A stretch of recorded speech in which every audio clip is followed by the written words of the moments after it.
ملګری پښتنه کړی چې آیا زه په سعودیا شي استمو سر سیا د مو سر صدقه الفطر د په کلی شي د مو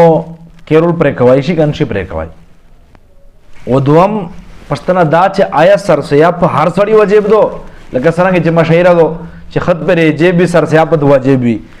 کا زنا خلک باندې واجب دو نو په دې دوه مسلې ځون په کی عزت منه سر سیا په هر ایک سړی باندې لازمه واجب دو صدقه الفطر چې د ایک په ملکیت شه 52 توله چاندي دوه باندې 50 توله سپینزر یا دمرا قیمت یا دمرا د ضرورت نه زیات سامان یا دمرا پیسې دا د سره موجودي به د سړی باندې صدقه الفطر واجب ده ولازم ده او د خپل بال بچ دغه صدقه الفطر سر سیا پرې کوي دوامه د عزت منه چې صدقه الفطر یا سر سیا سلیر شي نه دي یدي غنم گندم و دوام شایدا جو اربشه و درام شایدا خجیره کجور و سلام شای کشمش ممیزون دی از دا سلیر شای نه چی دی ادغه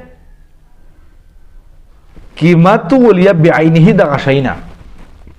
د چې سړی په کیم زوی شي دغه مقدار مطابق دا سړی ادا کوي کدی په پاکستان شي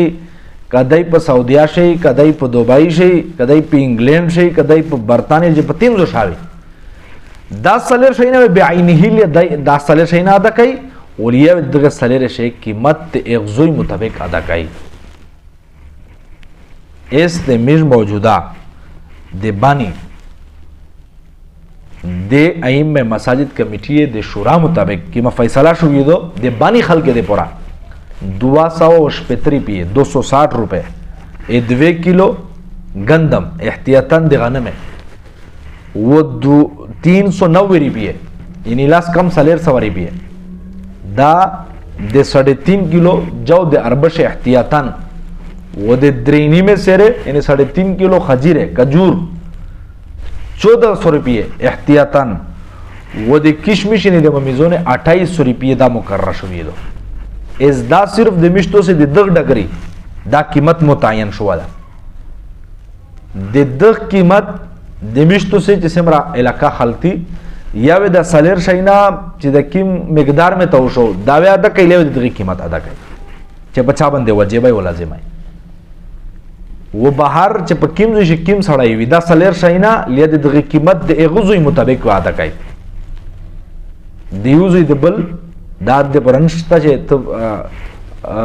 استره په سعودیا شله په دوبای شو تو وی چې د باندې مقدار ادا کو نه چې کیم زوی شمو کیم یو د مقدار ادا کوي دوا مسله دا چې مشتو عزت باندې الله رب عزت واسر وکړای الله واسر وکړه پیسې در سره دولت الله وکړه دا بدانه چې هغه نه مولته د قران کړای چې دا هغه نه مول زیاده کاو نه الله واس در کړه نه حجیره ولادا کا الله واس در کړه د ممیزونه ولادا کا چې د غریبونو او د مسکینونو او د فقراو او د غریبونو الله رب العزت څنګه ته درجه بچیږي شي او د دې خیرخواهی مقصود شي د تخشلی ملاو شي د عید په خشلی شي دیت سره شریک شي الله دې مشتو استعمال کولو توفیق نصیب کی واخر دعوانا الحمدلله رب العالمین